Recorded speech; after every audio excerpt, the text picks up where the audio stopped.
What's up, guys? Mario here, otherwise known as White Tom on the interwebs. Oh, hold on a sec. 1 sec.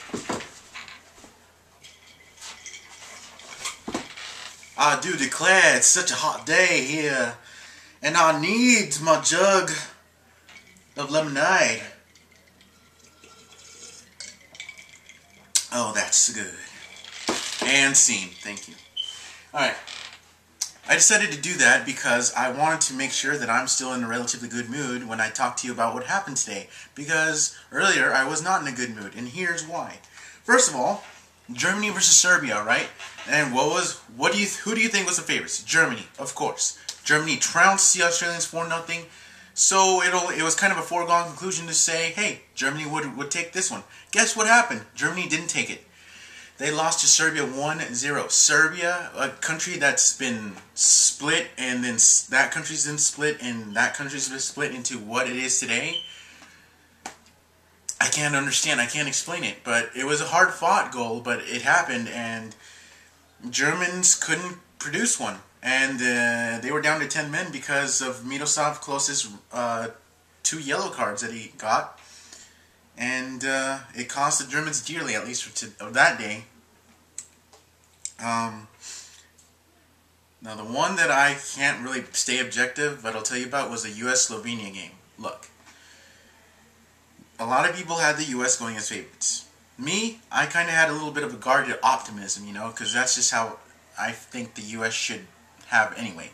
What the U.S. should keep as a trait. My fears proved to be correct, at least in the first half, when Slovenia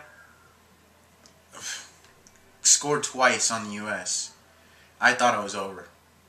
Second half came, and the U.S., I don't know what was spoken in the locker room, but the U.S. woke the hell up. Landon Donovan, oh dear sweet Landon Donovan, scored a nice snapper of a goal. Oh my gosh, Clint, you know, the second goal came, and I thought Adu was going to score the third. It looked like it. Look at the replay. You saw Adu make that third goal. Did you see anything else that was going on? Was Adu offsides? No. Was there anything that would cause the play to be stopped, like a serious foul or anything? Not that I could tell.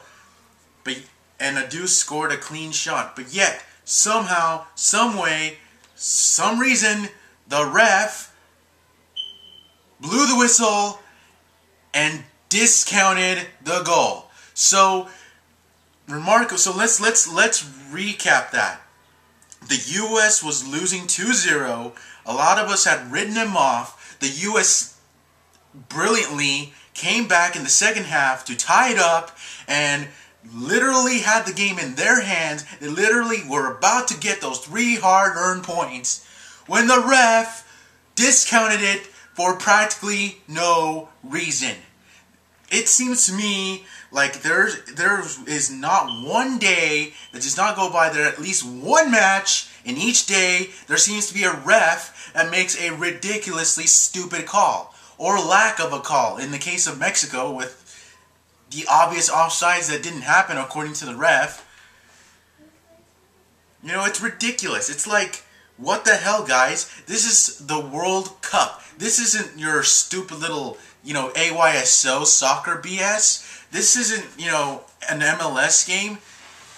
This is where the nation's best compete against the best of every other nation in a tournament that actually is about the world, you know, unlike other world championships that we have. This is actually an international event.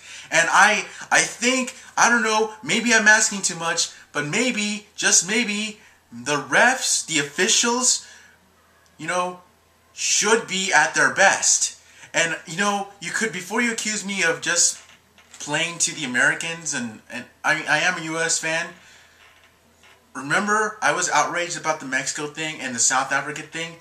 It's not just the U.S. call that bothered me, okay? It's just, it seems like every day there has to be one ref, one official, in at least one match that makes a really stupid call, or in the case of Mexico, lacked a call, and just you just have to look at that and go, like, seriously? It was so obvious. Like, what, did you have to have the ball smack you in the face or something? The only thing I can explain, other than the controversial stuff that I've been reading around the interwebs, is that the ref for that one instant in time became blind, deaf, and stupid. And that's the only way. The U.S. got robbed. That's all I gotta say. The U.S. got robbed. They're still in the fight. Group C is wide open. But I'm just saying the U.S. would have had a lot less to worry about if this hadn't happened. Alright, I've taken up enough time, so let's continue with the third match, or rather the non-match. That was Algeria and England. Again, England were the clear favorites. We were expecting them to trounce Algeria.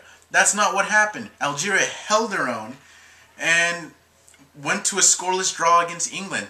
English fans were pissed and outraged, and they were already pretty pissed off because of Green's slip up with, in the U.S. match. They're even more pissed. If Capello, if their coach Capello's reaction to the game is any indication, England need to step up in their last game against Slovenia. Same thing goes for the U.S. though. The U.S. have one match left. It's against Algeria, and they need to step up. They need to show why they earned their place in the World Cup and why they were the runners-up in the Confederations Cup. And that's, of course, assuming that there's no idiotic refs that make stupid calls that didn't exist. What a dumbass. I'm sorry, but that guy was an idiot. Anyway, other than that, I'm amazed that these countries that were expected to do well are struggling, which makes me wonder if I should even do any predictions for tomorrow, but I'll do them anyway. The Netherlands versus Japan will be first, and I don't know. I would say the Netherlands are going to take it, but I just don't know. I don't know now. I don't know what to think, so we'll just have to wait and see. Ghana versus Australia. I want the Aussies to win, and I think the Aussies have the better... I think they're made of a little bit more better stuff than Ghana is, so my pick's the Aussies for tomorrow. And Cameroon versus Denmark. I'm going to have to go with Cameroon. The Danes haven't done anything to impress me yet, so we'll see. Alright, that's enough for now. Now, what do you think? Do you think I'm going a little crazy here? Or do you think I have a point? Do you think that call, do you think the US got robbed? Do you think that the score should have been 3-2 in the US's favor? Sound off in the comments or the video response. Let me know. And if you want to mention about any other matches, feel free to do so. One more thing before I go. I might be busy tomorrow, so I may not have the Day 9 recap for you right then and there. But I'll have that in the Day 10 recap on Sunday if I don't get to it sooner. Alright? With that, enjoy the games. Hopefully we see some better officiating in the later games. Y2M out.